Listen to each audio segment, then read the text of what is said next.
آج انشاءاللہ العزیز ہم اللہ سبحانہ وتعالی کے نام الاول پر بات کریں گے. الاول، اول کا معنی ہے سب سے پہلا.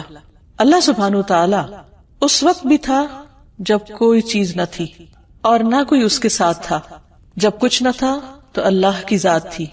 اور اللہ سبحانہ وتعالی صرف اپنی ذات کے اعتبار سے نہیں بلکہ اپنی صفات کے اعتبار سے بھی سب سے اول ہے، سب پر مقدم ہے، سب سے بلند اور برتر ہے.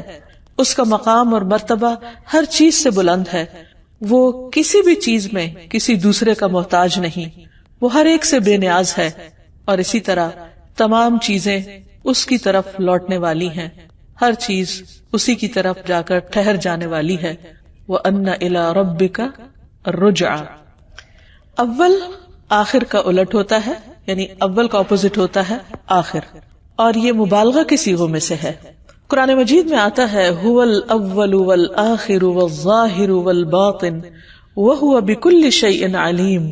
وہی سب سے پہلے ہے اور وہی سب سے آخر میں، اور ظاہر ہے اور چھپا ہوا ہے، اور وہ ہر چیز کو خوب جاننے والا ہے. تو آئیے دیکھتے ہیں کہ اللہ سبحانہ وتعالی کس کس اعتبار سے اول ہے اور اس کے دلائل کیا ہیں. سب سے پہلی چیز تو زمانے کے اعتبار سے اول ہے، یعنی اللہ سبحانہ وتعالی اپنے زمانے میں اپنے سوا ہر چیز پر مقدم ہے. یعنی جب اللہ سبحانہ وتعالی تھے تو اور کوئی چیز نہ تھی. عمران رضی اللہ عنہ کہتے ہیں کہ رسول اللہ صلی اللہ علیہ وسلم نے فرمایا، اللہ تھا اور اس سے پہلے کوئی نہ تھا، اور اس کا عرش پانی پر تھا. اس نے آسمانوں اور زمینوں کو پیدا کیا اور لوح محفوظ میں تمام چیزیں لکھ دی. پھر اسی طرح کبھی کسی کے ذہن میں یہ سوال آ سکتا ہے کہ عرش اور پانی سے پہلے کیا تھا؟ تو اس کا جواب یہ ہے کہ اللہ سبحانہ وتعالی نے ہمیں اس کے بارے میں کچھ نہیں بتایا اور ہمارا علم یہاں تک روک دیا. اگر بفرض محال کوئی یہ کہے بھی کہ عرش سے پہلے فلان چیز تھی تو پھر یہی سوال پیدا ہوگا کہ اس سے پہلے کیا تھا. اگر کسی اور چیز کا نام لیا جائے تو پھر یہ سوال ہوگا کہ اس سے پہلے کیا تھا، تو اس سے پہلے کیا اور اس سے پہلے کیا. تو یہ ایک اینڈلیس کوسچن ہو جائے گا. لہٰذا اللہ سبحانہ وتعالیٰ نے یہاں آ کر سٹاپ لگا دیا. اور بعض اوقات شیطان دل میں یہ خیال ڈالتا ہے، یہ وسوسہ ڈالتا ہے کہ اچھا پھر اگر ہر چیز کو اللہ نے پیدا کیا تو اللہ کو کس نے پیدا کیا؟ تو اس کے بارے میں نبی صلی اللہ علیہ وسلم نے ہمیں سکھایا ہے کہ اگر دل میں یہ خیال آئے تو بس یہ کہو آمنت باللہ، میں اللہ پر ایمان لایا، اللہ ہی بہتر جانتا ہے. اور پھر یہ کہ اللہ سبحانہ وتعالی ہمیشہ سے ایگزسٹ کرتا ہے اور باقی سب کچھ اس کا بنایا ہوا ہے، اور اس نے اپنی قدرت سے ہر چیز کو پیدا کیا ہے اور وہ ہر چیز پر غلبہ بھی رکھتا ہے. اور پھر یہ کہ اگر اللہ سبحانہ وتعالی نے ہمیں اس سے آگے علم نہیں دیا تو اس کی وجہ یہ ہے کہ ہم مخلوق ہیں، اور کچھ چیزوں کو نہ جاننا ہمارے امتحان کا حصہ بھی ہے. کیونکہ بعض اوقات ہم کچھ چیزوں کو جانتے ہیں تو وہ ہمارے لیے امتحان ہوتا ہے، اور بعض اوقات جب ان کا علم نہیں رکھتے تو وہ بھی ہمارے لیے امتحان ہے کہ پھر ہم کیا کرتے ہیں. تو یہ اللہ کی مصلحت، جس نے ہمیں پیدا کیا وہ جو چاہے ہمیں سکھائے اور جو چاہے نہ سکھائے. سلیمان تیمی رحمہ اللہ نے فرمایا، اگر کوئی مجھ سے پوچھے کہ اللہ کہاں ہے، میں کہوں گا پانی پر. اگر وہ کہے کہ پانی سے پہلے کہاں تھا تو میں کہوں گا میں نہیں جانتا، I don't know، کیونکہ ہمارا علم محدود ہے.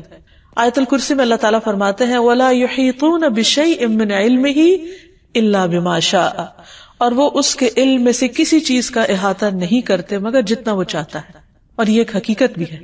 ایک وہ دنیا ہے جو ہم نے دیکھی نہیں، اور ایک وہ دنیا ہے جو ہم نے دیکھی ہے، جو ہمارے سامنے ہے. ہم اس دنیا کو بھی کتنا جانتے ہیں جو ہمارے سامنے ہے. دنیا کو تو چھوڑے، خود اپنی ذات کے بارے میں کیا جانتے ہیں، اپنے جسم کے بارے میں ہم کیا جانتے ہیں. ساری دنیا کے سائنٹسٹ مل کر بھی صرف ایک سیل کو، جو سب سے چھوٹی اکائی ہے جسم میں، اس کو بھی پوری طرح ڈسکور نہیں کر سکے. اس کے بارے میں بھی آئے دن نئی نئی باتیں انسان کے علم میں آتی رہتی. تو انسان تو ابھی ذرے کے بارے میں بھی کامل علم حاصل نہیں کر سکا.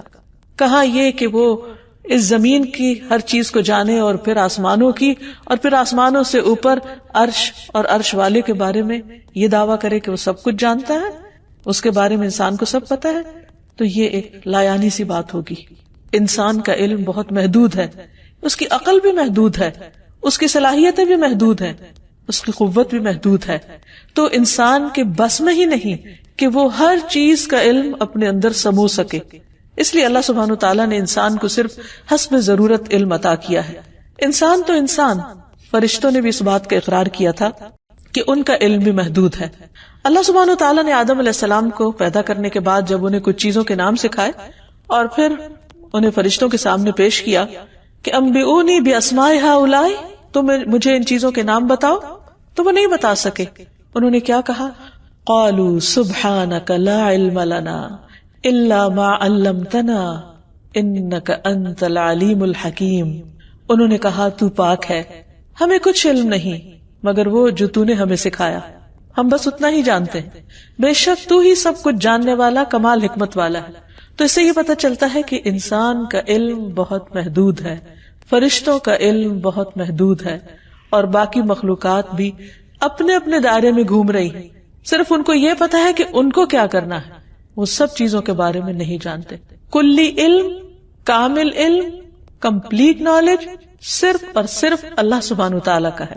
اسی طرح ایک اور مثال ہے خضر علیہ السلام کی کہ ایک مرتبہ جب موسیٰ علیہ السلام سے کسی نے کوئی سوال پوچھا، اور سوال کیا تھا کہ کیا آپ سے بھی زیادہ کوئی جانتا ہے، کسی کو علم ہے؟ تو انہوں نے کہا کہ میں اپنے سوا کسی کو نہیں جانتا کہ جس کو مجھ سے زیادہ علم ہو. تو اللہ سبحانہ وتعالیٰ کو یہ بات پسند نہ آئی، تو انہوں نے موسیٰ علیہ السلام سے فرمایا کہ جاؤ تم ہمارے ایک بندے کے پاس جس کے پاس تمہارے سے زیادہ علم ہے اور اس سے کچھ سیکھو.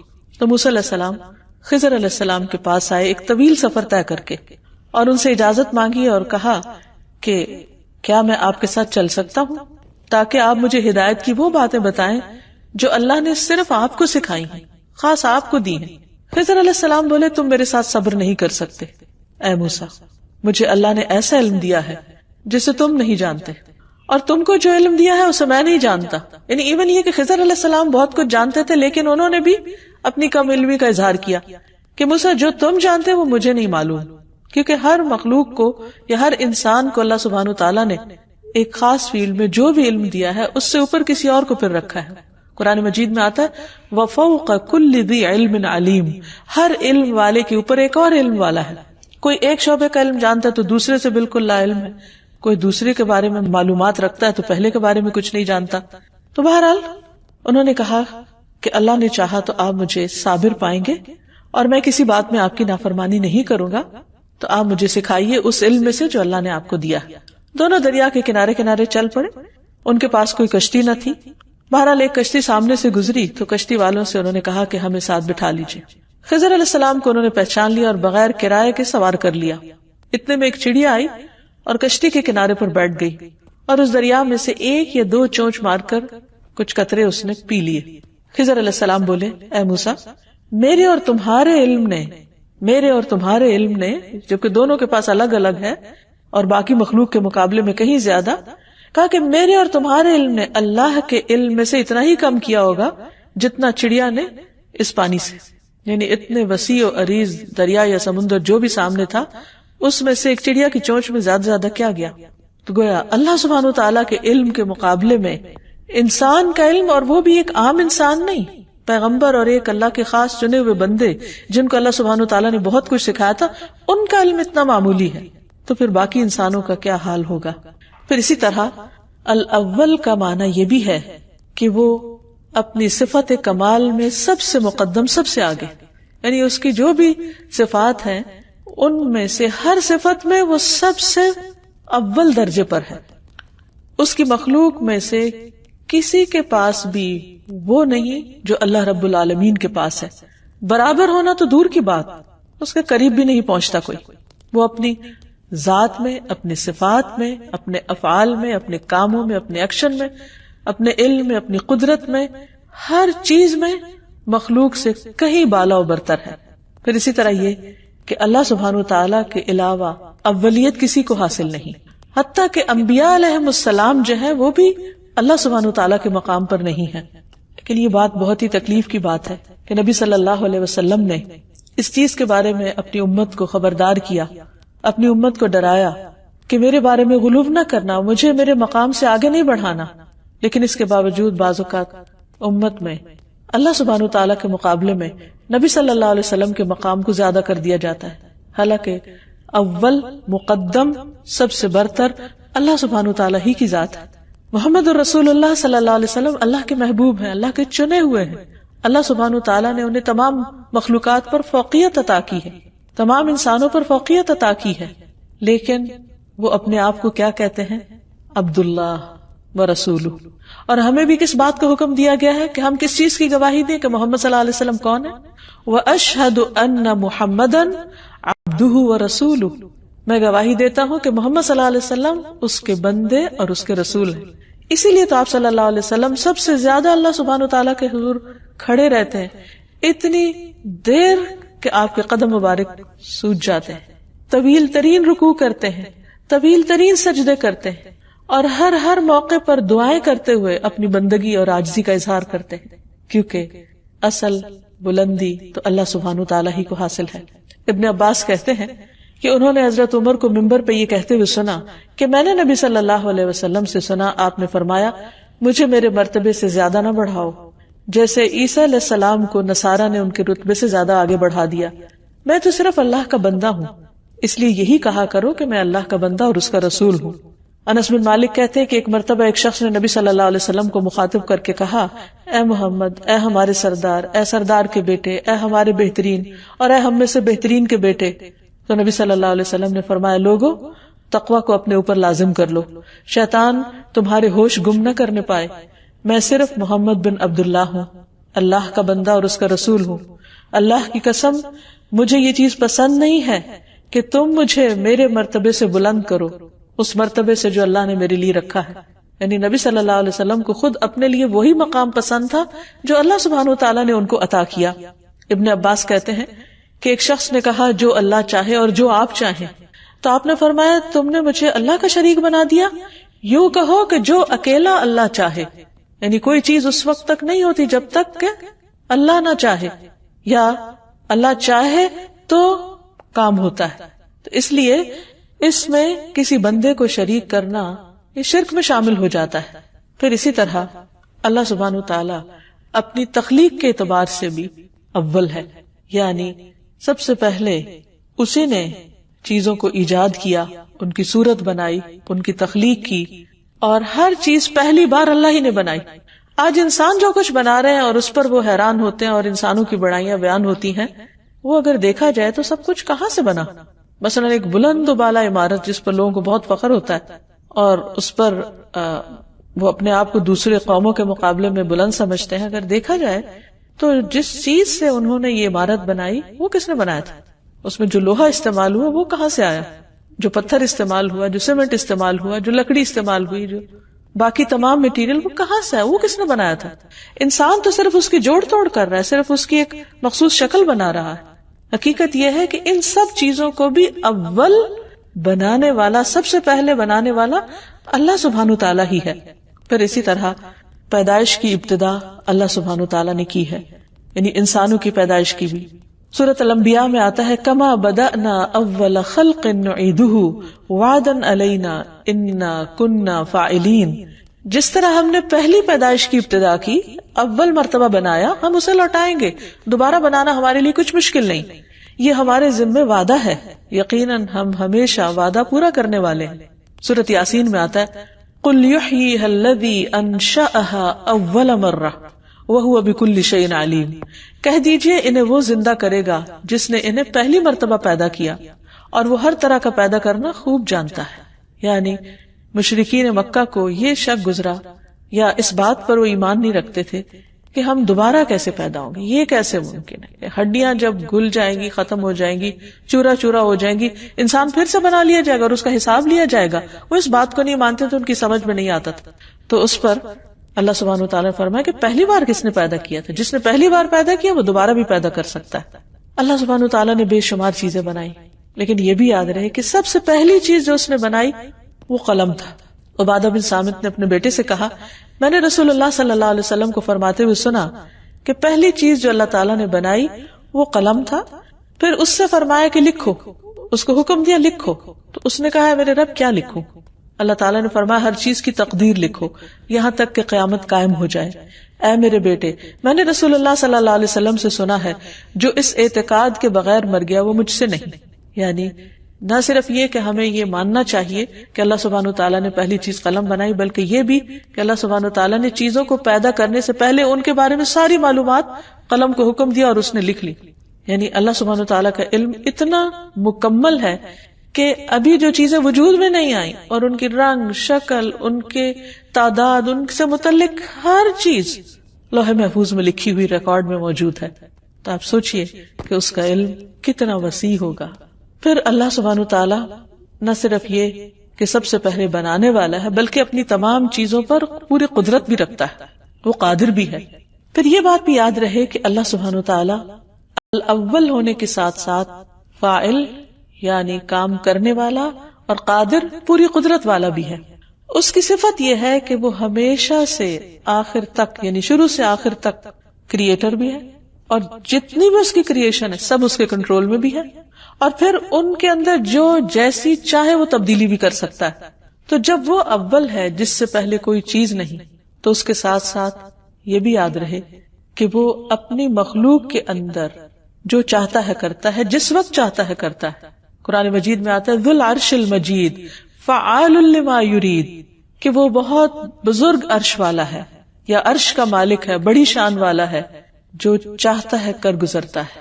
اب یہ کہ جب ہمیں اللہ سبحانہ وتعالیٰ کی اس صفت کی پہچان ہو گئی کہ وہی اول ہے اور اس سے پہلے کچھ نہ تھا اور ہر چیز کو اسی نے بنایا اور ہر چیز اسی کے قبضہ قدرت میں ہے، تو پھر ہمیں اس کی اس صفت کے ساتھ دعا بھی کرنی چاہیے، اس کے اس نام کے ساتھ اس کو پکارنا بھی چاہیے، اور اللہ سبحانہ وتعالیٰ کو پکارتے ہوئے اولیت دینی چاہیے. یعنی دعا کرتے ہوئے اپنی حاجات مانگنے کی بجائے سب سے پہلے اللہ کا ذکر کرنا چاہیے. اسی لیے جس دعا کے شروع میں اللہ سبحانہ وتعالیٰ کی تسبیح بیان کی جاتی ہے، درود شریف پڑھا جاتا ہے، وہ دعا قبول ہوتی. اور یہ دعا مانگنے کا سلیقہ اور ادب بھی ہے. یعنی سب سے پہلے چھوٹتے ہی اپنی حاجت نہ رکھے انسان کہ اللہ یہ چاہیے یہ چاہیے، بلکہ سب سے پہلے اللہ سبحانہ وتعالیٰ کی تعریف کی جائے، اس کی پاکی بیان کی جائے، اس کا ذکر کیا جائے. اور یہاں تک کہ ہم دیکھتے ہیں کہ بعض دعاؤں میں صرف اللہ کی تعریف بیان کی گئی ہے، اس میں مانگا کچھ بھی نہیں گیا، لیکن اس کے باوجود اللہ چونکہ ہمارے دلوں کے حال بھی جانتا ہے، تو وہ ہمیں صرف اس تسبیح پر بن مانگے بھی عطا کر سکتا ہے. اسی لیے تکلیف اور دکھ کے موقع پر نبی صلی اللہ علیہ وسلم نے جو دعا سکھائی، اللہ اللہ ربی لا اشرک بہ شیئا، تو اس میں صرف اللہ سبحانہ تعالیٰ کی توحید کا بیان ہے کہ وہ شرک سے پاک ہے، لیکن ایسا کچھ مانگا نہیں گیا کہ اس تکلیف کو دور کر دے یا رب، یا اس پریشانی کو دور کر دے.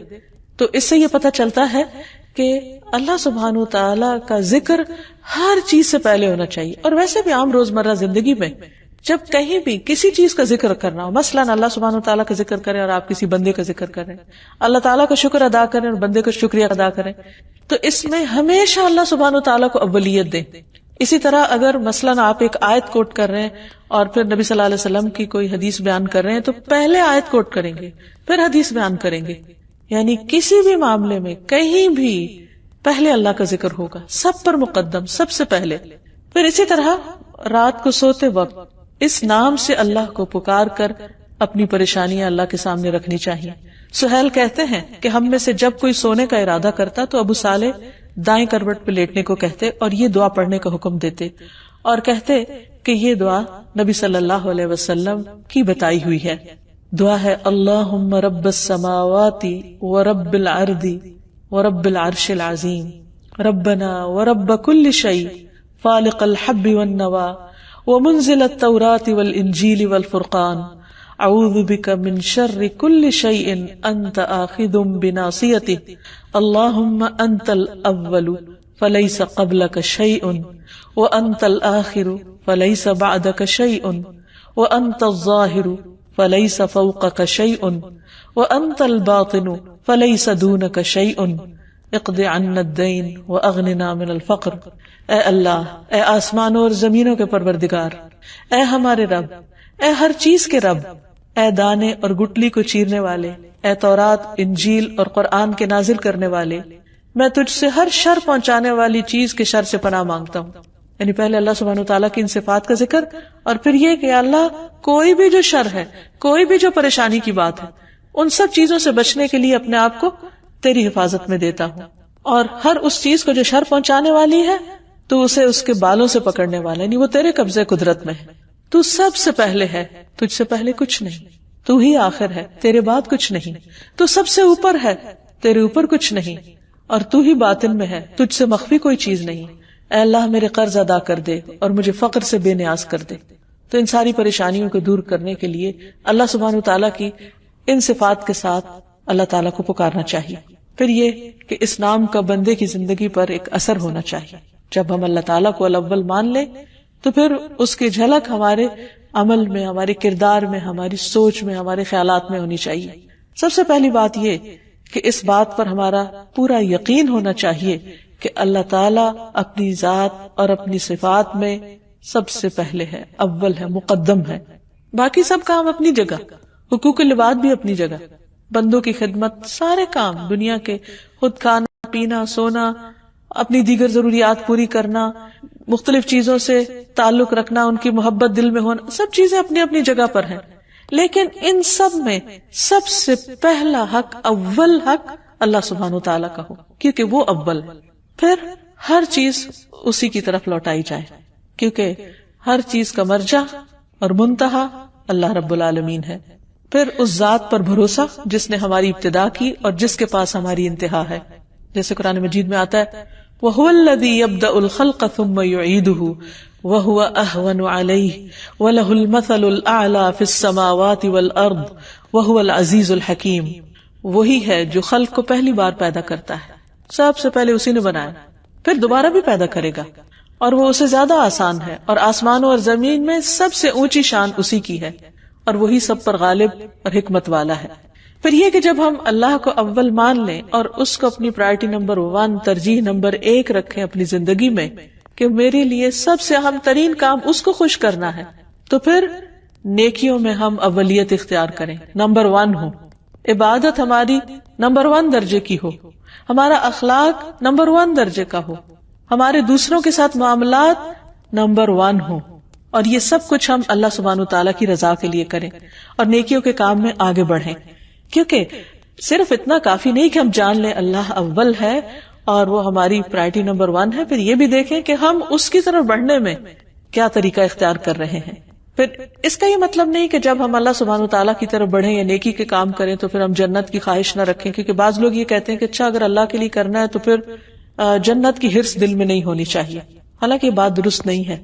نبی صلی اللہ علیہ وسلم کے پاس ایک بدو آیا اور کہنے لگا مجھے ایسا کام بتائیے کہ میں کروں تو جنت میں داخل ہو جاؤں، تو صاف صاف اپنا مدعا رکھا، یعنی اس میں کوئی کانفلکٹ نہیں، کوئی کنٹراڈکشن نہیں ہے کہ اگر ہم اچھا کام کرتے ہیں اللہ کو خوش کرنے کے لیے اور اللہ کی رضا کے لیے تو جنت کی خواہش دل میں نہ ہو، وہ رکھی جا سکتی ہے، کیونکہ نبی صلی اللہ علیہ وسلم کی خدمت میں ایسا سوال کیا گیا اور آپ نے اس پر اس بدو کو بتایا کہ اللہ کی عبادت کرو، کسی کو شریک نہ ٹھہراؤ، اس کا فرض نماز قائم کرو، زکوٰۃ دو اور رمضان کے روزے رکھو۔ تو وہ کہنے لگا اس ذات کی قسم جس کے ہاتھ میں میری جان ہے، میں اس پر نہ کوئی زیادتی کروں گا نہ میں کمی کروں گا۔ جب وہ منہ موڑ کے جانے لگا تو نبی صلی اللہ علیہ وسلم نے فرمایا اگر کوئی ایسے شخص کو دیکھنا چاہے جو جنت والوں میں سے ہو تو اس شخص کو دیکھ لے۔ تو گویا جنت کا سوال کرنا، جنت کی خواہش رکھنا، اس میں کوئی برائی نہیں ہے، اور اس سے اللہ سبحانہ تعالیٰ کی شان میں کوئی فرق نہیں آتا، کیونکہ اس نے خود اس کا حکم دیا، کیونکہ اسے ہماری کمزوریوں کا پتہ تھا کہ انسان کی خواہش اور تمنا کیا، اور یہ خواہشات بھی اسی نے بنائی ہیں ہمارے لیے۔ پھر اسی طرح یہ ہے کہ اللہ تعالیٰ کا حکم ماننے میں دیر نہیں کرنی چاہیے کہ اچھا جب سب لوگ کر لیں گے تو پھر میں بھی کر لوں گا۔ بعض لوگ صرف لوگوں کے یہ زمانے کے ٹرینڈ کو دیکھتے رہتے ہیں کہ کس چیز کا فیشن ہے، یہ کون سی چیز ان ہے، اگر وہ دین کی ہے تو وہ لیں گے۔ نہیں، ہمیں کسی چیز کو اس نیت اور اس ارادے سے نہیں لینا کہ وہ لوگ کر رہے ہیں تو ہم بھی کر لیں، بلکہ اس لیے کہ انا اول المسلمین، میرے رب کا حکم ہے، اس نے فرمایا ہے۔ اب دیکھیے کہ جس سے ہمیں محبت ہوتی ہے اس کی ایک پکار پر ہم دوڑے چلے آتے ہیں۔ ماں اپنے بچے سے محبت کرتی، بچہ چوں بھی کرتا ہے تو ماں کی آنکھ کھل جاتی، باقی آس پاس کے سب لوگ سو رہے ہوتے ہیں، ماں کیسے جاگ جاتی؟ کیونکہ دل میں محبت ہے، ایک چاہت ہے، ایک رحم ہے، ایک کیئر ہے، کنسرن ہے، خیال ہے، تو اسے اٹھا بٹھاتا ہے۔ تو پھر سوچئے کہ اگر ہمیں اللہ سبحانہ تعالیٰ کی ذات اس بچے سے زیادہ پیاری ہو جائے، اور ہونی بھی چاہیے، کیونکہ اللہ تعالیٰ خود فرماتے ہیں والذین آمنوا اشد حبا للہ، وہ لوگ جو ایمان والے ہیں وہ اللہ سے شدید محبت رکھتے ہیں، سب سے زیادہ محبت رکھتے ہیں۔ پھر یہ کیسی محبت ہے کہ زبان سے ہم دعویٰ بھی کریں اور پھر جب اللہ کا حکم آئے تو ہم لبیک نہ کہیں، اور ہم صرف یہ دیکھتے ہیں اچھا ابھی کون اٹھا ہے اور کون نہیں.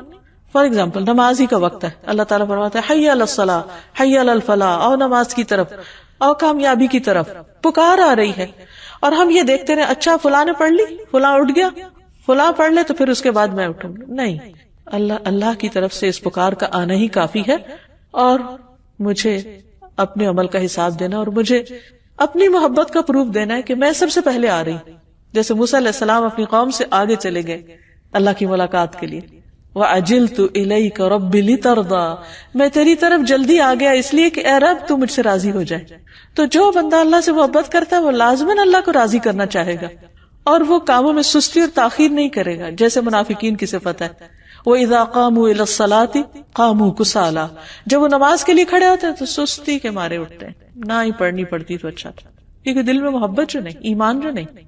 تو اس لیے اللہ سبحانہ وتعالیٰ نے ہمیں حکم دیا فَفِرُّوا إِلَى اللَّهِ, اللہ کی طرف دوڑو, فَاسْتَبِقُوا الْخَيْرَاتِ, نیکیوں میں جلدی کرو, نیکیوں میں دوڑ لگا دو, ایک دوسرے سے آگے بڑھو. سابقوا إِلَى مَغْفِرَةٍ مِّن رَّبِّكُمْ وَجَنَّةٍ عَرْضُهَا كَعَرْضِ السَّمَاءِ وَالْأَرْضِ أُعِدَّتْ لِلَّذِينَ آمَنُوا بِاللَّهِ وَرُسُلِهِ ذَلِكَ فَضْلُ اللَّهِ يُؤْتِيهِ مَن يَشَاءُ وَاللَّهُ ذُو الْفَضْلِ الْعَظِيمِ. اپنے رب کی بخشش اور اس جنت کی طرف ایک دوسرے سے آگے بڑھو. مقابلہ کرنا ہے تو اس چیز میں کرو, لیکن ہم حقیر دنیا میں مقابلے کرتے رہتے ہیں جو چند دن کے بعد ہمارے ہاتھ سے جانے والی ہے. فرمایا اس جنت کی طرف دوڑو جس کی چوڑائی آسمانوں اور زمین کی چوڑائی کی طرح ہے. یعنی ایک ایک بندے کی جنت اتنی بڑی ہوگی جتنی یہ زمین, یا اس سے بھی زیادہ. وہ ان لوگوں کے لیے تیار کی گئی ہے جو اللہ اور اس کے رسولوں پر ایمان لائے. یہ اللہ کا فضل ہے, وہ اس کو دیتا ہے جسے وہ چاہتا ہے, اور اللہ بہت بڑے فضل والا ہے. یعنی یہ شوق, یہ محبت کہ اللہ کی طرف بڑھے, یہ اللہ کا فضل ہے جس کے دل میں ڈال دے. ورنہ بڑھنے والے تو حقیقی چیزوں کی طرف دوڑتے رہتے ہیں. ہم سب اپنے اپنے طرز عمل پر غور کریں کہ ہماری دوڑ کس چیز کی طرف ہوتی, ہم کس چیز اور کس کام میں شوق سے جاتے ہیں, محبت سے جاتے ہیں, دوڑتے ہوئے جاتے ہیں. کیا واقعی اللہ ہماری زندگی میں الاول ہے؟ کیا ہم اس کو الاول کے مقام پر رکھتے ہیں؟ اللہ کے مقرب فرشتوں کی صفت قرآن مجید میں بیان کی گئی ہے, فالسابقات سبقا فالمدبرات امرا. پھر جو آگے نکلنے والے ہیں وہ آگے بڑھ کر اپنا کام کرتے ہیں, اور پھر جو ہر کام کی پھر جو آگے نکلے. اللہ کے مقرب فرشتوں کی صفت یہ بیان کی گئی ہے, فالسابقات سبقا فالمدبرات امرا. پھر جو آگے نکلنے والے ہیں آگے بڑھ کر نکلتے ہیں, اور پھر جو کسی کام کی تدبیر کرنے والے ہیں, یعنی جیسے اللہ تعالیٰ ان کو حکم دیتا ہے ویسے ہی کر ڈالتے ہیں. اسی طرح بندوں کا ثواب لکھنے میں بھی جلدی کرتے ہیں. ایک مرتبہ نماز میں رکوع سے اٹھ کر نبی صلی اللہ علیہ وسلم نے جب فرمایا سمع اللہ لمن حمدہ, تو ایک شخص نے پیچھے, جو آپ کا مقتدی تھا, آپ کے پیچھے نماز پڑھ رہا تھا, اس نے کہا ربنا ولک الحمد حمدا کثیرا طیبا مبارکا فی. تو سلام پھیرنے کے بعد آپ نے پوچھا کہ یہ کلمات کس نے ادا کیے؟ تو ایک شخص نے کہا کہ میں نے بولے. آپ نے فرمایا میں نے دیکھا, یعنی نماز میں, کیونکہ آپ صلی اللہ علیہ وسلم تو وہ دیکھتے تھے جو ہم نہیں دیکھتے, میں نے دیکھا کہ 30 سے زیادہ فرشتے ایک دوسرے سے آگے بڑھ رہے ہیں اس نیکی کو لکھنے کے لیے کہ ان کے حصے میں یہ سعادت آ جائے. پھر اسی طرح انبیاء کی صفت بھی یہی ہے کہ وہ نیکی کے کاموں میں دوڑ دھوپ کرتے تھے. اولئک یسارعون فی الخیرات وہم لہا سابقون. یہ وہ لوگ ہیں جو نیک کاموں میں جلدی کرتے ہیں اور یہی ان کی طرف آگے نکلنے والے ہیں. سورۃ الانبیاء میں فرمایا انہم کانوا یسارعون فی الخیرات ویدعوننا رغبا ورہبا وکانوا لنا خاشعین. بے شک وہ نیکیوں میں جلدی کرتے تھے اور ہمیں رغبت اور خوف سے پکارتے تھے اور ہمارے ہی لیے عاجزی کرتے تھے. یعنی انبیاء علیہ السلام جن پر دنیا کی حقیقت واضح ہو چکی تھی, وہ دنیا کے پیچھے دوڑنے والے نہیں تھے, وہ دنیا کے مقابلے میں آخرت کے لیے دوڑتے تھے اور جلدی کرتے تھے. اسی طرح ہم صحابہ کرام کو دیکھتے ہیں کہ وہ نیک کاموں میں بہت جلدی کرتے تھے, دیر نہیں لگاتے تھے, اور پھر اس میں ایک دوسرے سے سبقت لے جاتے. مثلا ایک موقع پر عبداللہ بن مسعود جب قرآن پڑھ رہے تھے تو نبی صلی اللہ علیہ وسلم ان کی قرات سننے کے لیے کھڑے ہو گئے, اور پھر بعد میں آپ صلی اللہ علیہ وسلم نے فرمایا کہ مانگو تمہیں دیا جائے گا, اور واپس جاتے ہوئے کہا کہ اگر کوئی قرآن پڑھنا چاہے تو ان کی طرح پڑھے. تو یہ خوشخبری تھی جو حضرت عبداللہ بن مسعود کے بارے میں آپ نے بتائی. تو اس پر حضرت عمر نے سوچا کہ صبح کے وقت میں سب سے پہلے جا کر ان کو یہ خوشخبری سناؤں گا. لیکن ہوا کیا کہ جب وہ وہاں پہنچے تو ابو بکر پہلے ہی پہنچے ہوئے تھے. نبی صلی اللہ علیہ وسلم نے یہ بھی بتایا کہ ہر دور میں سبقت کرنے والے, یعنی یہ ایسا نہیں ہے کہ صرف فرشتے سبقت کرتے ہیں یا انبیاء نے سبقت کی اور صحابہ کرام نے سبقت کی. ہر دور میں ایسے لوگ موجود ہوں گے جو نیکی کی راہ میں، خیر کے راستے میں دوڑنے والے اور آگے بڑھنے والے. اور اللہ سبحانہ وتعالیٰ ایسے لوگوں کی کس قدر دانی فرماتے. نبی صلی اللہ علیہ وسلم نے فرمایا، اللہ تعالیٰ فرماتا ہے، اے ابن آدم تو میری طرف کھڑا ہو، میں تیری طرف چل کر آؤں گا. یعنی صرف انسان کھڑا ہو جائے تو اللہ تعالیٰ چل کے آئیں گے. تو میری طرف چل کر آ تو میں تیری طرف دوڑ کر آؤں گا. یعنی ایسا نہیں کہ ہمارا آگے بڑھنا ہمارے لیے صرف آگے بڑھنا ہی ہے، وہ ہمارے لیے بہت بڑی سعادت کی بات ہے، کیونکہ اللہ سبحانہ وتعالیٰ کی رحمت اس سے بھی تیزی کے ساتھ ہماری طرف بڑھتی ہے. اور ایسے لوگوں کی جزا کیا ہے؟ سورۃ التوبہ میں اللہ تعالیٰ فرماتے ہیں، والسابقون الاولون من المہاجرین والانصار والذین اتبعوہم بإحسان رضی اللہ عنہم ورضوا عنہ وأعد لهم جنات تجری تحتها الانہار خالدین فیہا ابدا ذلک الفوز العظیم. اور مہاجرین و انصار میں سے سبقت کرنے والے سب سے پہلے لوگ، اور وہ لوگ جو نیکی کے ساتھ ان کے پیچھے آئے، یعنی بعد کے دور میں بھی انہی کے راستے پہ چل رہے ہیں. اللہ ان سے راضی ہو گیا اور وہ اللہ سے راضی ہو گئے، اور اس نے ان کے لیے ایسے باغ تیار کیے جن کے نیچے نہریں بہتی ہیں اور ان میں وہ ہمیشہ رہنے والے ہیں. یہی بہت بڑی کامیابی ہے. پھر یہ کہ جو سابقون ہیں، آگے بڑھنے والے ہیں، ان کی جزا قرآن بتاتا ہے، والسابقون السابقون اولئک المقربون. جو پہل کرنے والے ہیں وہ آگے ہی بڑھنے والے ہیں اور وہی مقرب ہیں، یعنی اللہ سبحانہ وتعالیٰ کے قریب ترین ہیں. فی جنات النعیم، نعمتوں بھرے باغوں میں ہوں گے. ثلۃ من الاولین وقلیل من الاخرین، پہلے گروہ میں سے زیادہ ہوں گے اور بعد والوں میں سے کم ہوں گے.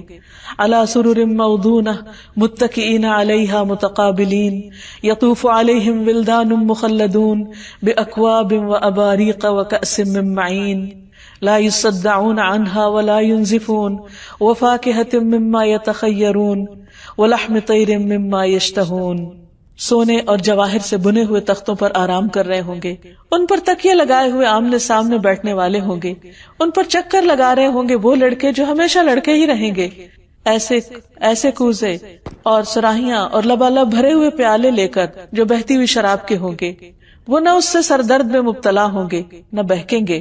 اور ایسے پھل لے کر جنہیں وہ پسند کرتے ہیں، اور پرندوں کا گوشت لے کر جس کی وہ خواہش رکھتے ہیں. تو بات یہ ہے کہ السابقون الاولون بننے کے لیے ضروری ہے کہ ہم اچھے کام جلدی کریں، اول وقت میں کریں. مثلا نبی صلی اللہ علیہ وسلم نے دن کے پہلے حصے میں کام کرنے والوں کو برکت کی دعا دی. فرمایا، اللہم بارک لامتی فی بکورہا، اے اللہ میری امت کی صبح میں برکت ڈال دے. پھر اول وقت میں نماز پڑھنے کی فضیلت زیادہ ہے. نبی صلی اللہ علیہ وسلم سے سوال کیا گیا کہ سب سے افضل عمل کون سا ہے؟ تو آپ نے فرمایا، الصلاۃ فی اول وقتہا، نماز اول وقت میں ادا کرنا. پھر اسی طرح صبح اول وقت میں مسجد جانا، پہلی صف میں شریک ہونا، جمعہ کے دن جلدی مسجد میں جانا.